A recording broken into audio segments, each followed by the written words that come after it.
Island Fever. Understanding LGBTQ lives in Puerto Rico through media's lens. Content warning. This essay contains homophobic and transphobic slurs. The importance of representation cannot be understated.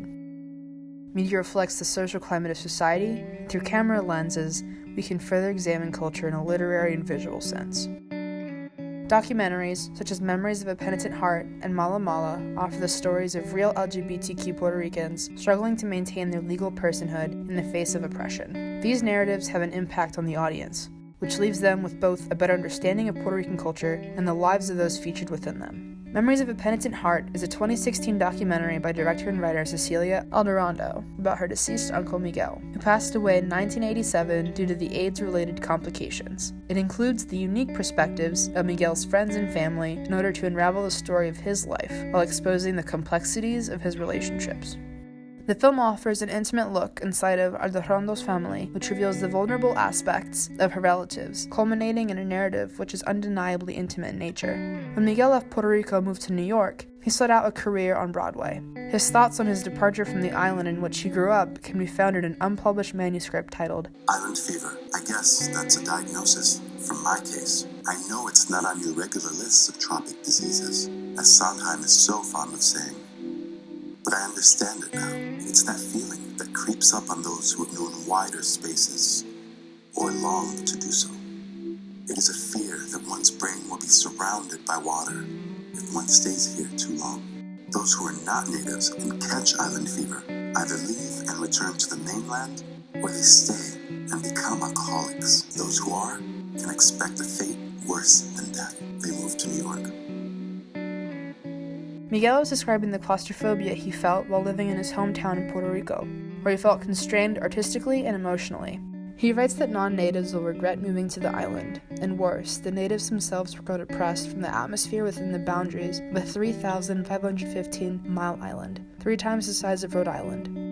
He ultimately decides to move to New York City, to broaden his horizons and to escape familial persecution.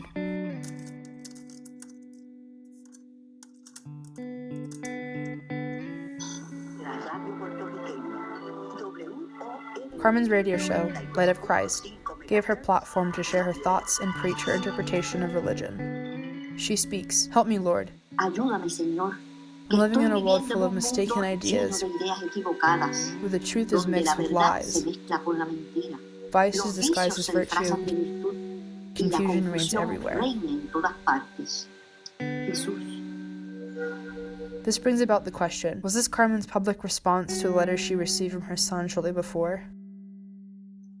"Dear Mom, desperate and anxious, I asked to talk to a priest. This profession, the theater, is so full of temptation, and the devil is so active that sometimes I see myself weaken.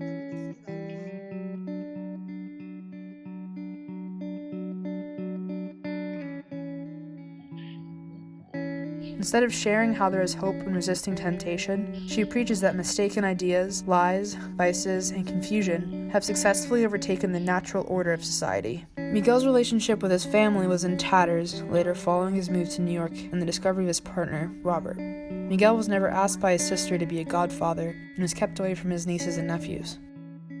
His sister, in an interview with her daughter, the filmmaker, said, "He took it personally. He took it as a personal rejection of him. He was ignorant because I never felt that clearly the black and white thing that she did. I was never totally sure that homosexuality was a sin. But at the same time, I had to protect my child. It was just in case." Rejection from Miguel's nuclear family was largely affected by the relatives' unwillingness to change. Instead of confronting their beliefs, they believed it was Miguel's fault that he was not happy. They chose not to try to understand his position within society, and as a result, participated in homophobia against him. Cecilia Alderando, the filmmaker, further supports this sentiment by showing an unsettling letter to her mother from Miguel. It said, Dear sister, love is not spiteful, contemptuous, or defiant. You can't let it trickle now and then, withholding it as punishment for not being normal. The truth of the matter is that if you loved me wholeheartedly, you would be mocking everything you stand for.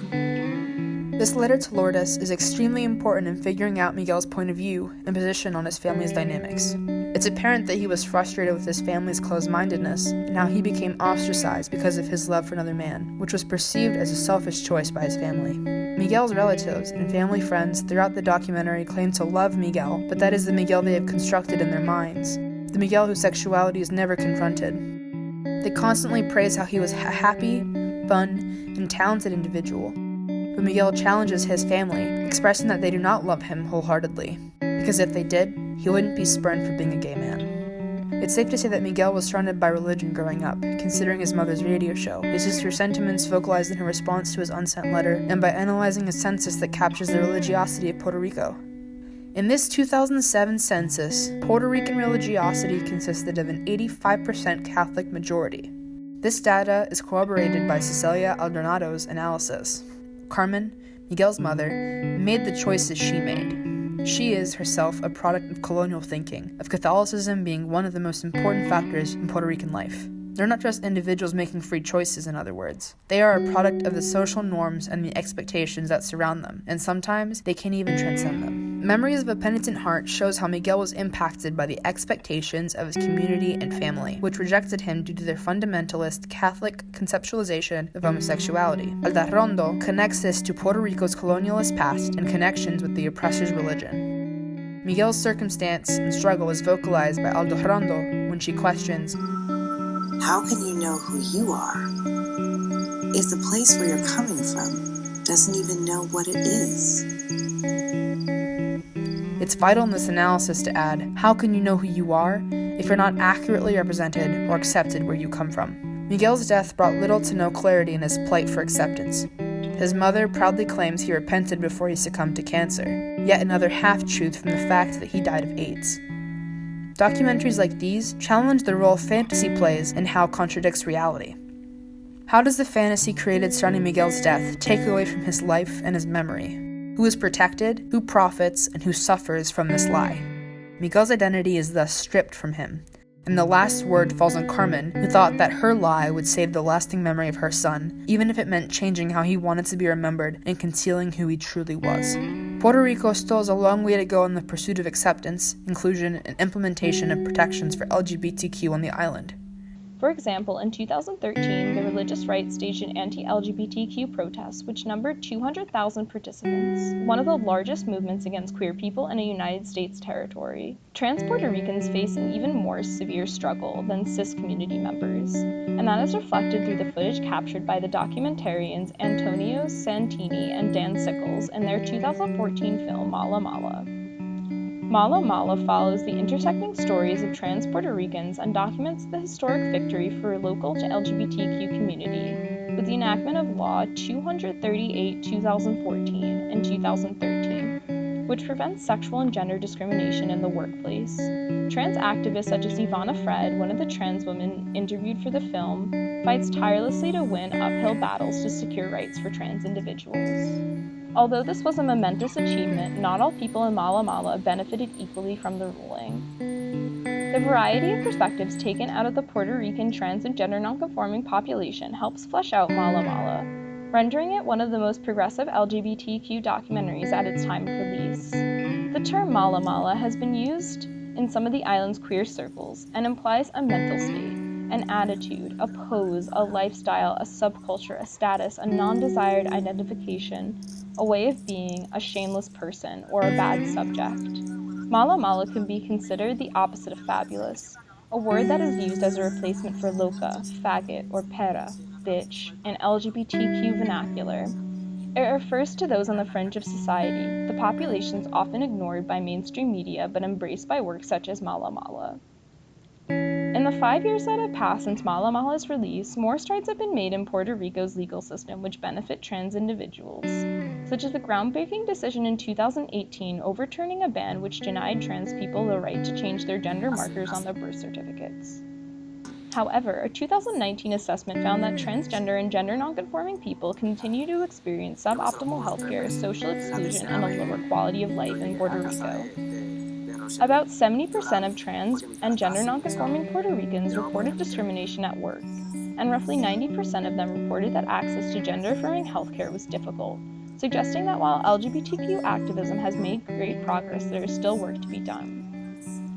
A major theme in Mala Mala is that Puerto Rico is an island in motion, conveyed through images of people running, walking, driving, and moving. In many ways, this can apply to the bodies within the film, as being trans is an active process, but it also describes the territory itself. Lawrence LaFountain Strokes writes in his essay, Being Mala Mala, Documentary Film and the Cultural Politics of Puerto Rican Drag and Trans Identities, that Mala Mala portrays Puerto Rico as a mobile nation. He includes the perspective of anthropologist George Duaney, who said that the islands are marked by va-bien, back and forth.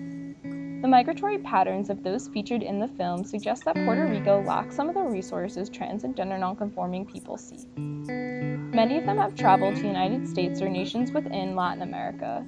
These migrations occur for a variety of reasons.